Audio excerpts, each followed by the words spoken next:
Hello everyone, कैसे हो सभी लोग। मैं अपनी लाइफ में मैंने बहुत मेहनत की, लेकिन जिस तरह से मैंने मेहनत की है उस तरह से सफलता बिल्कुल भी नहीं मिली है। तो कई बार सोचती हूँ कि ऐसा मैंने क्या किया है जिससे कि मुझे सफलता नहीं मिल पा रही है ना। तो फिर मैं क्या बोलती हूँ कि मेरे कर्म ही खराब होंगे, है ना। ऐसे ही बोलते हैं, किसी को दोष ना देकर सिर्फ सिर्फ और सिर्फ अपने ही बारे में सोचते हैं कि हमने ऐसा क्या किया होगा जिससे कि हमें इतना दुखों का सामना करना पड़ रहा है। हमेशा अच्छे के लिए सोचते हैं, लेकिन कुछ ना कुछ हमारे साथ खराब हो ही जाता है। तो मुझे अब जहाँ पर सुकून मिलता है वो है हमारे साधु संत। संतों की वाणी को सुनिएगा, और जब भी परेशान हो जाओ आप लोग, जब भी कोई भी रास्ता अगर आपको दिख रहा है कि बंद हो चुका है, तो प्लीज संतों की वाणी को जरूर सुनिएगा।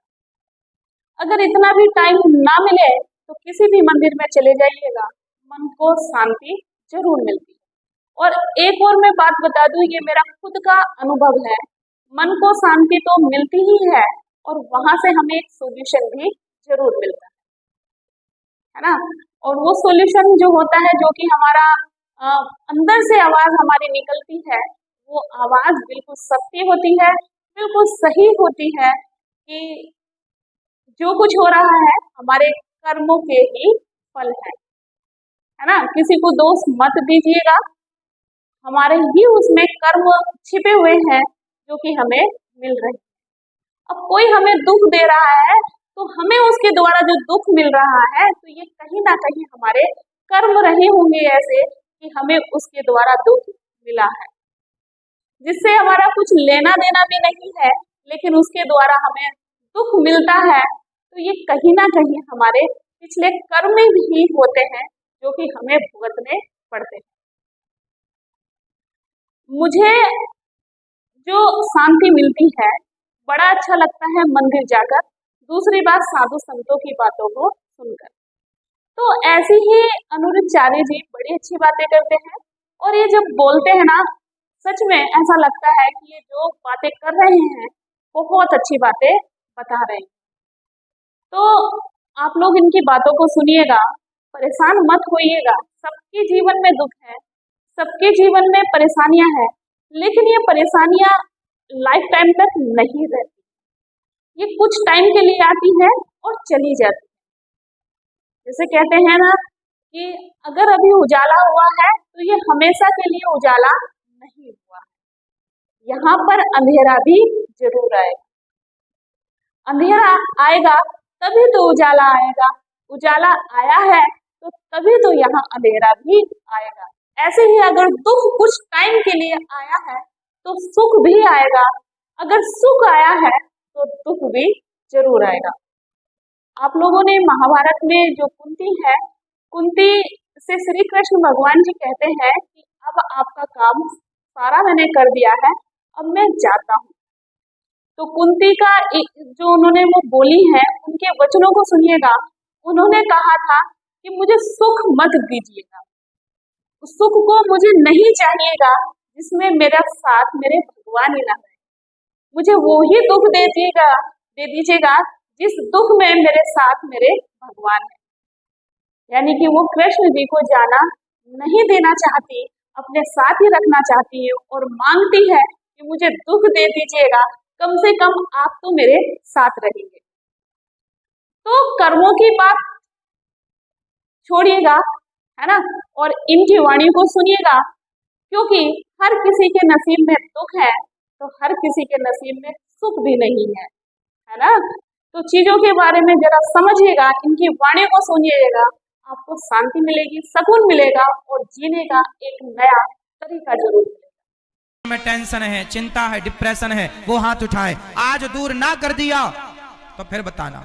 आज जिनके टेंशन चिंता है हाथ उठाओ फटाफट। जिनके चिंता और टेंशन है, आज के आज मिटाऊंगा आपकी चिंता और टेंशन। हाथ उठा के पहले बताओ, हाथ उठा लो फास्ट। चिंता टेंशन वाले लोग उठा लिए, चलो अब नीचे करो। आज आपकी चिंता मिटा के रहूंगा, आज आपकी टेंशन मिटेगी। देखो, चिंता मिटने की बात कही, संतों का दर्शन हो गया। तो आज हम आप में से कितनों की चिंता दूर कर दें? कौन कौन चाहता है कि हम आपकी चिंता दूर कर दें? चलो कन्फर्म, आज करके ही जाएंगे। अब एक काम करो, आप लोग अपना जरा ऐसे मुंह फुलाओ, ऐसे मुंह फुलाओ फास्ट। मैया फुलाओ मेरी मां। अब ठहाका लगाओ सब लोग लगाओ। अब ये बताओ कि क्या मुंह और ठहाका, मुंह फूलना और ठहाका लगना, क्या ये दोनों काम एक साथ हो सकते हैं? जोर से, क्या मुंह फूलना, ऐसे मुंह भी फूल जाए और ठहाका भी लग जाए, कि ये दोनों काम एक साथ हो सकते हैं? नहीं। तो फिर आपने अभी क्या बताया? हम भगवान पर विश्वास करते हैं, और फिर आपने कहा हमें चिंता है। अरे जिन्हें विश्वास है उन्हें चिंता किस बात की, और जिन्हें चिंता है तो विश्वास कैसा? आप गलत बोल रहे हैं। या तो आपको चिंता है या तो आपको विश्वास है, दोनों नहीं हो सकता। जैसे मुंह फुलाना और ठहाका लगाना दोनों एक साथ नहीं हो सकता, वैसे चिंता और विश्वास एक साथ नहीं हो सकता। अब ये बताओ कि आपको भगवान पर विश्वास है या चिंता है? जोर से एक बात बताएं मेरी मां। आप कहती हो, आप भैया कहते हो हमें चिंता है। अरे भैया, तुम चिंता क्यों करते हो? तुम भगवान का चिंतन करो सही, तुम उनका चिंतन करो तो सही, वो करेंगे तुम्हारी चिंता। तुम क्यों करते हो? सुदामा को कोई चिंता थी क्या? जोर से। सुदामा तो केवल कृष्ण का चिंतन करते थे। सुदामा तो केवल कृष्ण का चिंतन करते थे। सुदामा चिंतन करने की जिम्मेदारी तुम्हारी है। तुम कृष्ण का चिंतन करो। अब कृष्ण की जिम्मेदारी है कि वो तुम्हारी चिंता करेंगे, तुम खुद क्यों करते हो? आप लोग उनका चिंतन करो, वो आपकी चिंता करेंगे। आप कहते हो भगवान पर विश्वास है, आप कहते हैं हमें भगवान पर विश्वास है, और कहते हो चिंता है। ना मेरी मां, जब विश्वास कर लिया तो मेरी बिगड़ी बनाना तेरा काम है, तेरी चौखट पे आना मेरा काम है, मेरी बिगड़ी बनाना तेरा काम है। प्रभु मैं तो आपका हो गया। जैसे छोटा सा बच्चा कोई चिंता नहीं करता, उसकी चिंता उसकी मां करती है, ऐसे भक्त बनकर शरण में चले जाओ भगवान की। भगवान चिंता करेंगे, आप निश्चिंत रहना।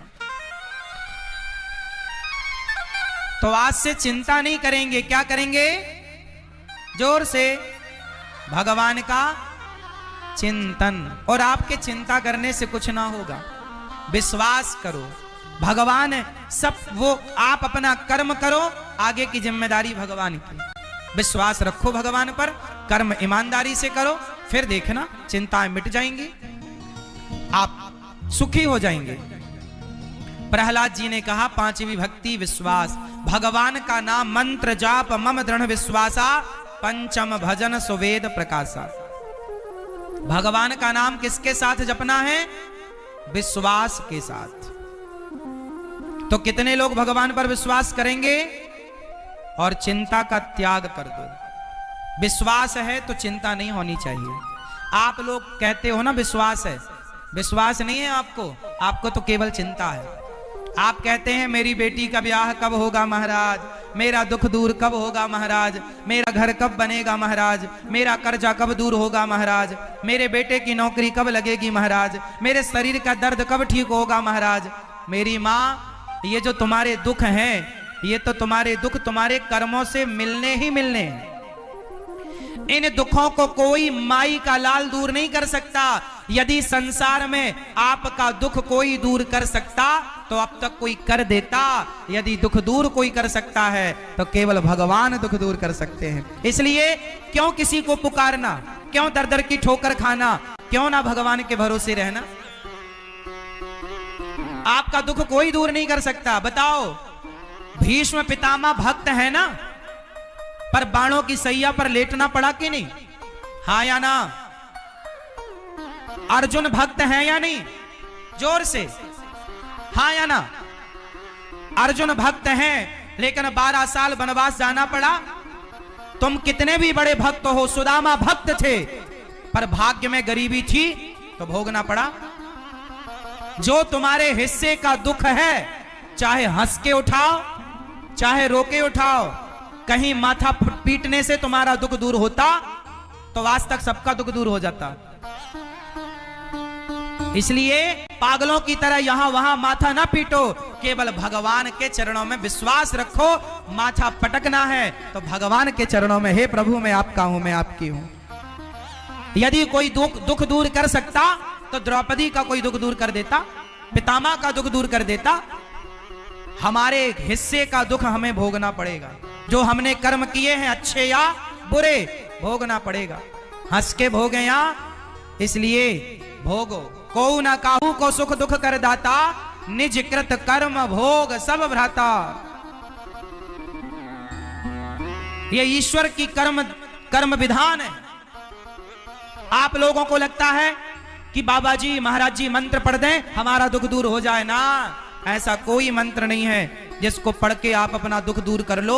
एक ही मंत्र है, केवल कृष्ण नाम, एक राम नाम। राम की शरण में जाओ, भगवान को रोकर पुकारो, वो दुख दूर करेंगे तो दुख दूर होगा। इंसानों के बस की नहीं है। इसलिए भोगना सीखो। हमारे जो दुख हैं वो हमें भोगने हैं। बड़े बड़े संतों ने अपना कष्ट भोगा है, बड़े बड़े संतों ने अपना कर्मदंड भोगा है। भगवान राम को 12-14 साल का वनवास मिला, उनका ही अपना कर्मदंड था। माता सीता को वनवास मिला, जाना तो पड़ेगा ना साहब। फिर अच्छा ये बताओ, एक छोटा सा प्रश्न आपसे मैं पूछ लूं। भगवान राम ने माता सीता को वनवास भेजा, ये सुना है आप लोगों ने? अच्छा ये बताओ, माता सीता के वनवास जाने में कारण कौन था, जिम्मेदार कौन था? जब माता सीता रावण के यहां से वापस आई, राम जी के साथ रहीं और राम जी राजा बने, सीता मैया रानी बनी, उस समय एक किसी धोबी के कहने से भगवान राम ने माता सीता को निकाल दिया। क्या किसी के कहने से राम जी ने सीता मां को निकाल दिया? क्या ये राम जी का निर्णय और न्याय सही था? उत्तर दो, सवाल है आपसे। क्या किसी के कहने से अपनी पत्नी को निकाल देना सही था? उत्तर हां या ना में। मां, मैया, भैया ध्यान से सुनना सरकार, बहुत गंभीर बातें आपको सुना रहा हूं, सुनिएगा। बताओ, राम जी ने माता सीता को वनवास भेजकर राम जी ने सही किया या गलत किया? या सही या गलत ये तो अपनी जगह है। ये बताओ, माता सीता के वनवास जाने में जिम्मेदार कौन था? उत्तर दो, कौन जिम्मेदार था? ये मैया बताएंगी। द्रौपदी? कौन द्रौपदी? धोबी? बताओ, माता सीता के वनवास जाने में जिम्मेदार कौन था? ये मैया कह रही हैं वो धोबी जिम्मेदार था। आप बताइए, आप किसे जिम्मेदार मानेंगे? उत्तर दीजिए आप। माता सीता के वनवास जाने में जिम्मेदार कौन था? उस जिम्मेदार का नाम बताओ। आप बताओ। कोई नहीं? ऐसा कैसे हो सकता है कि कोई जिम्मेदार ना हो? धोबी? कौन? उर्मिला? आप बताओ, मैया आप बताओ। चलो भैया लोग बताएंगे। कौन? माता सीता? ये मैया बताएंगी। इस तरफ की मैया बताओ। मैया टाटा बताओ। मेरी मां? कौन जिम्मेदार था? राम जी। इस तरफ एक भैया बोल रहे हैं राम जी। आज थोड़ा इस पर विचार कर लें। आज मैं जिम्मेदार को लाकर आपके सामने खड़ा कर दूं? कर दूं? सुनो, फिर मन लगाकर सुनना, एक भी शब्द ना गवाना, ध्यान से सुनना। आज मैं उस जिम्मेदार को पकड़ कर लाऊंगा जो माता सीता के वनवास का जिम्मेदार है। उस जिम्मेदार को आज हम आपके समक्ष पेश करेंगे। सुनो, कार्यवाही शुरू होती है। अब इसको समझने के लिए हमें अतीत में जाना पड़ेगा, पुराना समय याद करना पड़ेगा। चलो वाल्मीकि रामायण से शुरू करते हैं। जब माता सीता गर्भवती हुई, ध्यान से सुनना, एक एक अक्षर, एक एक शब्द, फिर मैं आखिरी में पूछूंगा कि जिम्मेदार कौन, आप लोग पकड़ के लाना उस जिम्मेदार को। हाँ, मैं बता दूंगा पूरी कहानी, लाना आपको है। सुनो, जब भगवान राम राजा थे, सिया जी रानी थी, जब माता गर्भवती हुई, ये उन दिनों की बात है जब माता सीता अयोध्या में राजमहलों में रहती हुई गर्भवती हो गई। तब भगवान राम को माता सीता ने कहा कि प्रभु आप पिता बनने वाले हैं, आपको मैं खुशखबरी देना चाहती हूँ। सीता मैया ने जब कहा कि राम आप पिता बनने वाले हैं, राम जी खुशी से नाचने लगे। आपने बहुत अच्छी सूचना दी, सीते बताओ मैं तुम्हें क्या दूं। रघुकुल रीति सदा चली आई, आज जो मांगोगी आज तुम्हारा राम तुम्हें देगा। माता सीता ने कहा राम यदि आप मुझे देना चाहते हैं, जब सीता माँ गर्भवती थी तो उन्होंने राम जी से मांगा, क्या मांगा? राम जी ने कहा कुछ मांग लो। सीता माँ ने मांगा कि जब आप देना ही चाहते हैं तो आप मुझे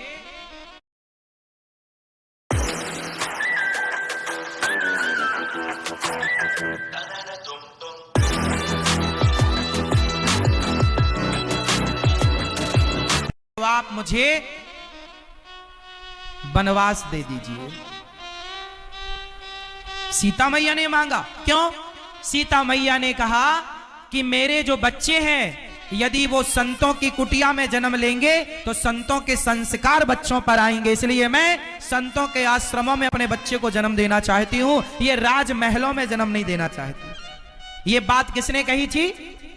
माता सीता ने। कहां लिखी है ये बात? वाल्मीकि रामायण में ये बात लिखी है। माता सीता ने खुद कहा राम जी से कि मुझे संतों के आश्रमों में अपने पुत्र को जन्म देना, ताकि हमारे बच्चे के संस्कार कैसे हों? संतों जैसे। ये माता सीता ने। अब दूसरी बात पर आते हैं। जब राम जी ने माता सीता से सुना कि वनवास मांग रही है माता सीता, तो राम जी चुप कर गए, कुछ नहीं बोला। कुछ दिन बाद एक आवाज सुनाई पड़ी।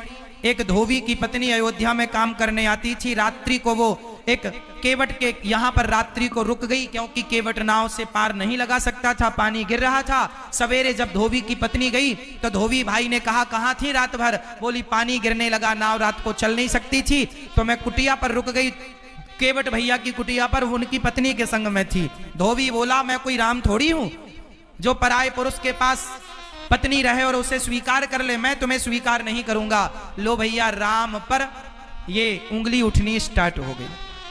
ये बात जब माता सीता और राम जी तक आई तो राम जी ने कुछ निर्णय लिया। सारी अयोध्या में एक आवाज थी कि सीता मैया रावण के पास रहकर आई हैं, ये अयोध्या की महारानी बनने के लायक नहीं है। लोगों ने कहा क्या इन्होंने परीक्षा दी, अग्नि परीक्षा दी? लोगों ने बताया कि लंका से आते समय दी थी। लोगों ने कहा हमने थोड़ी देखी थी। अब लो भैया, अब राम जी धर्म संकट में आ गए। राम जी केवल सीता मां के पति नहीं थे, राम जी अयोध्या के राजा थे। और आपसे एक सवाल पूछूंगा, राजा का धर्म क्या है? प्रजा की बात मानना या परिवार की बात मानना? जोर से। राजा का धर्म है प्रजा की बात मानना। तो राम जी ने प्रजा की बात मानी और सीता मां को कहा कि आपने तो बोला ही था कि मुझे वनवास जाना है, तो आपका भी काम हो जाएगा, आपका भी वचन पूरा हो जाएगा और प्रजा की भी संतुष्टि हो जाएगी। सीता वही करो जिससे प्रजा का हित हो। तब सीता मां ने स्वयं ने निर्णय लिया और राम जी ने कोई वनवास में छोड़ा नहीं था। प्रॉपरली लेकर लक्ष्मण जी गए और प्रॉपर श्री वाल्मीकि जी के आश्रम में छोड़कर आए। और ये वाल्मीकि जी के आश्रम में सीता मैया 14 वर्ष के वनवास के दौरान भी रह चुकी थी। वहां का अनुभव था माता सीता को। तो ये माता सीता का वनवास, इसमें राम जी क्या जिम्मेदार हैं? राम जी की प्रजा कह रही है, तो राजा का धर्म है प्रजा की बात सुनना, और राम जी ने वही किया। अब जो सबसे गहरा कारण है, ये कारण तो आप सब जानते ही थे जो मैंने बताए, आपसे ये कोई छिपा नहीं था, मैंने कोई नई बात नहीं बताई। अब मैं वो बताने जा रहा हूं जो शायद आप में से कुछ लोग ही जानते हैं। आज मैं चाहूंगा कि भिंड के सारे लोग वो बात जाने, वो रहस्य जाने जो रहस्य जानने योग्य है। अब वो रहस्य मैं आपको बता रहा हूं जो आपको जान लेना चाहिए। माता सीता के वनवास का जो सबसे ठोस कारण था, वो सबसे ठोस कारण मैं देने जा रहा हूं, ध्यान से सुनिएगा। आप सब जानते हैं कि जब रावण मरा, जब रावण मरा तो राम जी से मिलने लंका में दशरथ जी आए थे। ये बात कितने लोग जानते हैं? रामचरितमानस में ये बात लिखी है, स्पष्ट लिखी कि जब रावण मरा तो अयोध्यापति श्री दशरथ जी स्वर्ग से राम जी से मिलने आए और राम जी से कहा, राम मैं तुम्हारी मर्यादा और तुम्हारे धर्म से प्रसन्न हुआ, कुछ मांग लो बेटा। राम जी ने कहा, मैं कुछ नहीं चाहता, पिताजी आप कहो तो मैं आपको जीवित कर सकता हूं। दशरथ जी बोले, मैं जीवन नहीं लेना चाहता बेटा, अब मैं तुझे राजा बनता हुआ देखना चाहता हूं, लेकिन एक छोटा सा मेरा काम कर देना मेरे राम। क्या काम पिताजी? दशरथ जी ने कहा, मेरी अभी 2000 साल उम्र बाकी है। दशरथ जी कोई अपनी मृत्यु से थोड़ी मरे थे, वो तो राम के वियोग में मरे थे। अभी दशरथ जी की उम्र कितनी बाकी थी? जोर से 2000 वर्ष। तो दशरथ जी ने राम जी से कहा, हे रघुनंदन मेरी 2000 साल उम्र तुम ले लो। और तब से कहावत चालू हो गई कि मेरी उम्र तुम्हें लग जाए। आप जिससे अत्यधिक प्रेम करते हो, आप उससे क्या कहते हो कि मेरी उम्र तुम्हें लग जाए। सबसे पहले किसने किसको अपनी उम्र दी? तो दशरथ जी ने अपनी 2000 साल की उम्र राम जी को दी। सबसे पहले दशरथ जी ने उम्र दी। अब दशरथ जी चले गए। चलो बताओ, राम जी इस धरती पर कितने साल उन्होंने राज्य किया? राम जी का शासन काल, कार्यकाल कितने वर्षों का था? जोर से नहीं जानते हो? इतनी सी बात। भगवान राम ने इस धरती पर 11,000 वर्षों तक राज्य किया। एक प्रमाण यह है, और दूसरा प्रमाण भागवत जी में लिखा है, राम जी ने 13,000 वर्षों तक राज्य किया। अब आप कंफ्यूज हो जाएंगे अभी कि 11 सही है कि 13, दोनों सही। मैं दोनों को सिद्ध करके बताता हूं, यही तो आपको समझाना था। सुनो, राम जी का कार्यकाल तो था 11,000 साल का, लेकिन पिता ने उम्र दे दी कितने साल? 2000। तो 11 और 2 13। तो राम जी ने 11,000 वर्ष तक तो अपना कार्यकाल किया, और जो 2000 वर्ष का राज्य था वो पिता का कार्यकाल पूरा किया, वो अपना नहीं था। इसलिए राम जी ने माता सीता को वनवास कब भेजा? जब राम जी सीता मैया के साथ 11,000 वर्षों तक तो साथ रहे। कितने साल साथ में रहे? 11,000 वर्षों तक।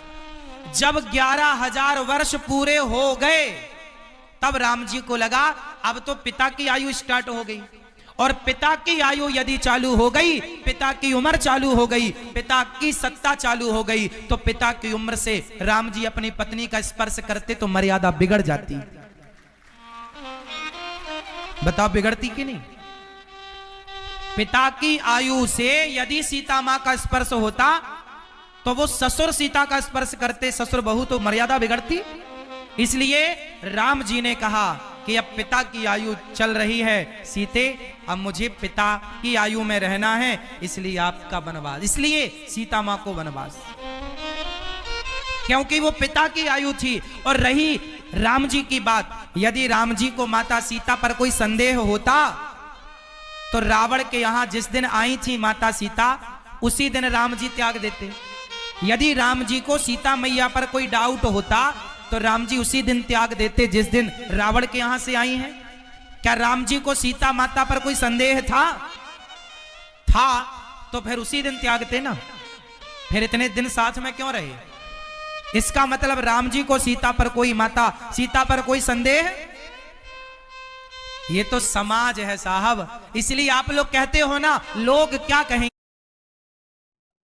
तो आपने इनकी वाणी को सुना, बहुत अच्छा लगा होगा। ये अच्छा भी उन्हीं को लगता है जिनके जीवन में दुख है। ये अच्छे जो इनकी वाणी लगी होगी, उन्हीं लोगों को लगी होगी जिन्होंने बहुत स्ट्रगल किया है और सुकून से बैठकर वो 2 पल के लिए इनकी वाणी को सुना होगा, है ना। अच्छे बुरे इंसान हर जगह है, अच्छी सोच बुरी सोच भी हर जगह है ना। तो चीजों को एक बार मन से सुनिएगा, चाहे अच्छा हो चाहे बुरा हो, लेकिन सुकून तो मिलना चाहिएगा और सुकून जरूर मिलता है इन सब बातों को सुनकर, क्योंकि दुनिया की इस भागदौड़ की जिंदगी में हमारे पास अपने ही लिए टाइम नहीं है, लेकिन अपने दूसरे जीवन को सुधार सके उसके लिए जरूर सुनिएगा, है ना।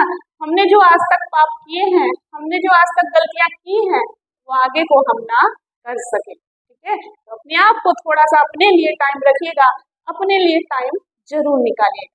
तो मेरी वीडियो कैसी लगी है एक बार कमेंट्स बॉक्स में लिखिएगा और अपनी मन के बातों को जरूर लिखिएगा। अपने मन में आपके दिमाग में क्या बात चल रही है उसे लिखिएगा, बड़ी शांति मिलती है। ऐसा करके देखिएगा, बड़ा सुकून मिलता है, ठीक है। और बताइएगा आपको वीडियो कैसी लगी। Thank you guys, thank you so much.